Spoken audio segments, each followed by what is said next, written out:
Yo, what's going on, you guys? My name is Owen. Welcome back to another video. Today's video, as you can tell, is a little bit different. I decided to switch it up and return to a format that I did last year, which is putting together some outfits, showing off some styling ideas, and then also answering some questions, talking about whatever. I have a bunch of stuff written down in my notes app. I have a bunch of questions from you guys, and it's gonna be like a rambly yap session with some hopefully cool outfits in the background. I got my lunch in front of me. It's looking good, so let's answer some questions. All right, so the first question is, what is the biggest hurdle for you creating your own brand? I would honestly say it's like balancing the creation of stuff for the Somar page and then also for my own personal page, because even though they're like side by side, I do treat them very differently, and it's like almost like two different brain wavelengths. So, you know, it's kind of hard to like think in two different lanes at once. So I kind of like spend one day in one lane, one day in another lane. So yeah, that'd probably be that. Is there a particular video game tee you're on the hunt for? It's a really good question. So I'm gonna try not to like say exactly what it is, but there's one particular Sekiro shirt that I've been on the hunt for like close to a year. Ever since I finished the game, I've been on the hunt for this shirt. And the problem is it's like extremely limited. There's only a handful of them made, and I've yet to find one for sale, which kind of sucks. But yes, there is a video game tee I'm on the hunt for currently. What inspired you to start Somar, and how did you start the brand? My main inspiration for starting Somar was originally my love for like clothing and being able to create something that had a design language that like fully encompassed my taste. But I'd say now it's interesting because I treat it more like a multimedia brand than just like a clothing brand, I guess. Like I don't look at Somar strictly as a clothing brand anymore, because we're kind of stepping outside of that, trying to do more creative stuff outside of just clothes, whether it be like accessories or like some short films or some like clothing items, and trying to like build a whole like world around the brand rather than just like making clothes and releasing clothes, I guess, even though clothes is like the main way the brand makes money. And I started the brand originally by reselling clothes back in the day while I was in college. I'd hunt down archive pieces for like pretty good deals and try to like showcase them on YouTube, Instagram, whatever, and then try to like sell them for a profit, or at least what I spent on them. Over the course of like 3 years, I kind of like built up enough funds to be able to put stuff into sampling and then eventually put stuff into production. I spent my entire savings on that, so it was a huge gamble, but life requires risks and it was totally worth it. Am I restocking the boots? No. Do I think I'll ever collab Somar with another clothing brand? Yes, but the first one will probably not be a clothing brand. I think like the magic behind like a cool collaboration comes when it's like two very different forms of design language coming together. Can't think of like any great examples off the top of my head, but think in the lines of like Balenciaga Era One. That was a horrible collab, but the idea of like a clothing brand and a non-clothing brand coming together and like making a whole line of product that kind of like encompasses what those two like brands and design language entail, I think is really cool. So yeah, hopefully that answers your question. What's my dream car? I have a few different dream cars. If I'm going like the retro route, it'd probably be like a 1990s Nissan Pathfinder or like a Mazda truck, that kind of thing. If it's a new car, it'd probably have to be the Porsche Panamera or a Polestar.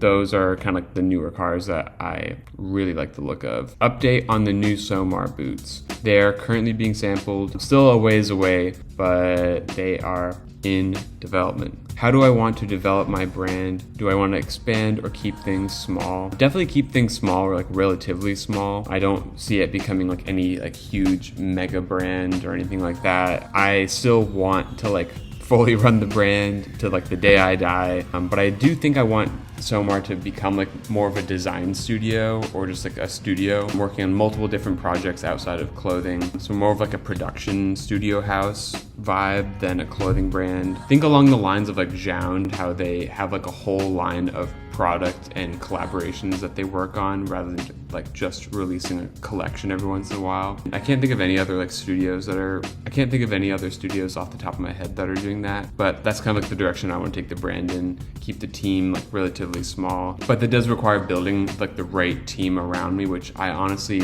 haven't found yet. I'm like, obviously I get like a lot of help and I have a couple people on the team, but in general, like I do want to expand and I just haven't found those people yet. Best FPS game from the 2000s, easily Team Fortress 2. How do I research / learn about fashion, past collections / general fashion knowledge? It honestly just comes down to Googling. I think in 2024, people expect like information to be handed to them on like a silver platter by the Instagram or TikTok algorithm. And you know, even though you can learn so much from those two platforms, I think it really takes like going down a crazy rabbit hole and doing your own research. And then like from one article, you'll find another article, and then you'll learn about this book. And then from this book, you'll learn about this one photographer. From this one photographer, you'll learn about this and that, and then next thing you know, you've like gone down a crazy rabbit hole and you've like found some like really cool niche information that wasn't like super readily available or wasn't like handed to you on a silver platter. And like it makes you use your brain more rather than just like mindlessly scrolling like, oh, this is like the new piece, this is like the history behind this brand. It's like, well, you could like do some research for yourself, or you know, try to find things that are more in line with like what you're interested in that haven't been discovered yet maybe. Letterboxd top 4, that is a great question. I'm gonna pull it up live. Okay, top 4 would have to be The Lighthouse as number 1, Lahane as number 2, Cure as number 3, and City of God as number 4. What do I think of when curating my wardrobe? This is a really good question. The criteria has changed a lot, but as of now, I'd say it mainly circles around my interests outside of fashion, like how I can incorporate my interests into my style, whether that be like video game tees, and then also getting a good variety of like cuts and silhouettes into the wardrobe rather than just having like, you know, 6 pairs of Levi's 501s in every type of color and wash, or, you know, like that kind of idea. I like to have like a good variety, but making sure that this selection works with the rest of the wardrobe. So that way I'm not like, I don't pick up a piece and that piece only works with like a couple other items. Like I want every piece to work with almost every other item in the wardrobe. After pretty much 6 years of being in fashion, I'm starting to recognize like those patterns of what I actually like to keep around and what I don't. And it's totally normal to cycle things in and out and, you know, like buy something and end up selling it because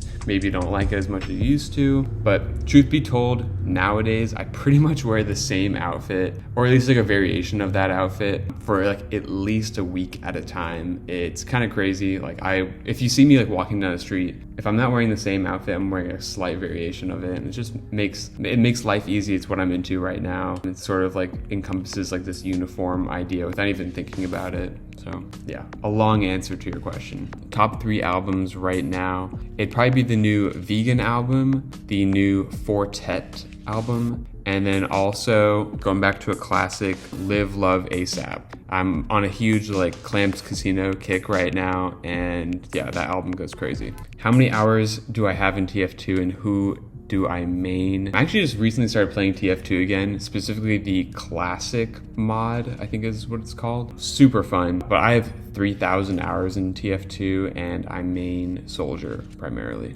Favorite game at the moment? Probably the Resident Evil 4 remake. I'm having a lot of fun playing that again. What was the one piece or one thing that got me into fashion? I specifically remember like the day that I saw this item. I was not into clothing at all, and I saw it and I was like, holy shit, this is so cool. Like I love the cut, I love the print, I love the font. Everything about it was like so cool to me back then. And it is the Supreme Justice for All parka in the black colorway. That piece goes crazy. At one point I did have the olive one when I was like super into like Supreme and all that. But yeah, I remember seeing that one piece on my like old boss before I even met him, like when he was like walking back from Dunkin' Donuts, and I was like, damn, that jacket is so cool. So yeah. All right, this is a big question. Best advice for someone trying to grow a clothing brand in the beginning stages. All right, so I've prepared some notes on this because I have a lot of thoughts about this question. I would say like the most important thing is to find your brand DNA, like find your design language and stick with it. That's kind of why I transitioned Colette Hyatt into Somar. Colette Hyatt was like this one idea that I had while I was in college. The first collection was totally different from the second collection, and the third collection was going to be totally different from the second collection, and the logo is changing, and I felt like I hadn't fully realized like what I wanted the brand to be. I just wanted to like release clothes at that point, and it's really good to experiment and like find what that design language is, but when you're like starting a business and an actual brand and you want it like to come across like professionally, it's really important to have a consistent image. Like one of my biggest pet peeves when I like discover a new brand or like see a brand is when they're changing like their whole aesthetic, their vibe, the DNA, the logo, like every year or like every collection. How do you describe your brand if you're changing the logo all the time, or if you're changing your product line all the time? How would you describe it elevator pitch style, basically? Obviously growth is natural, but changing your logo every 6 months, I think means you really got to focus on what your brand represents rather than trying to be like trendy. Like when Balenciaga was like really popular a year to a year and a half ago, and every brand was like hopping on the Balenci train, like every brand is just putting out exactly what Balenciaga was putting out. And then once Balenciaga kind of fell off and that trend kind of died, everybody was forced to rebrand. So I feel like it's just a bad look in my personal opinion. Not a question, but it says play Hunt Showdown. I am very down. Thank you for reminding me to play that game. I played it for a good bit, and then I just completely fell off and started playing other stuff, but I definitely need to circle back because that game is phenomenal, and low-key I think I'm pretty good at it. Will Somar ever move from drops to a more traditional seasonal model? Not in the foreseeable future. I like to keep each drop as like its own capsule because it allows me to like steadily grow the brand over a year rather than dropping like 2 full collections twice a year and then having like nothing to show for the rest of that time. It's just more fun, and then also it helps with the finances too because I self-fund the brand, and if I like invest everything into like a collection and it flops, then it's like really hard to bounce back financially from that. Whereas if I'm doing like one product at a time, it really like helps me, you know, keep things in order and like steadily grow the brand that way. Is gatekeeping important in protecting niche designers from being bastardized? Crazy question. A short answer to that is no, but I will say I do think gatekeeping is important. I think it promotes like kind of like what I was talking about earlier, self growth and discovery rather than like asking for like ID on every little thing, or like I demand to know this information now, or like I need this information now. Going on your own hunt and your own discovery of something is a lot better than just basically expecting it to be handed to you. But yeah, I could have a whole other discussion on gatekeeping, but in general, I am a fan of it. What's my most obscure / niche hobby? Probably collecting video game tees. I think that's pretty obscure and niche. Thoughts on ERD? I'm a huge fan of their new like runway collection or whatever that just showed like a month or 2 ago, but the prices are ridiculous. There's a lot I would wear, but I will never wear strictly because of the price. If they want to gift stuff to me, hey, I'm totally down for that and I will wear it, but I don't think I'll be buying ERD, to be honest. Top 3 COD Zombies Wonder Weapons. I'm gonna assume you meant Pack-a-Punch weapons because there are only a few Wonder Weapons. I only played World at War and Black Ops Zombies, so I'm gonna stick to those. One would probably be the upgraded Type 100, which turns into the 1001 Samurais. Because it was like a wall buy and you could just like upgrade it super early into the game and just farm points off that. That was a go-to early game item. And then I'll probably go, even as like a major troll item, the Mustang and Sally, the upgraded 1911 pistols that turn into grenade launchers. Those sucked, but those are a lot of fun. And then you just gotta go like Thunder Gun or Wunderwaffel because those are the ones you can actually use to kill the zombies late game. What video games are you currently playing? What's your go-to console? All right, bro does not watch my videos. If you're watching this right now, go back and watch my last video. That was ridiculous. What's my favorite game soundtrack? If I'm going soundtrack, probably SSX Tricky, but if I'm going OST, then probably Dark Souls. How do I afford archive pieces working a regular job? I wouldn't consider my job a regular job by any means, but I do justify a lot of my archive piece purchases because there's a lot that can be learned from like studying and wearing nice clothes from like the construction to the materials to the design details to the hardware, you name it. There's like so much that can be learned from actually like holding a garment in hand and wearing it for a very long time.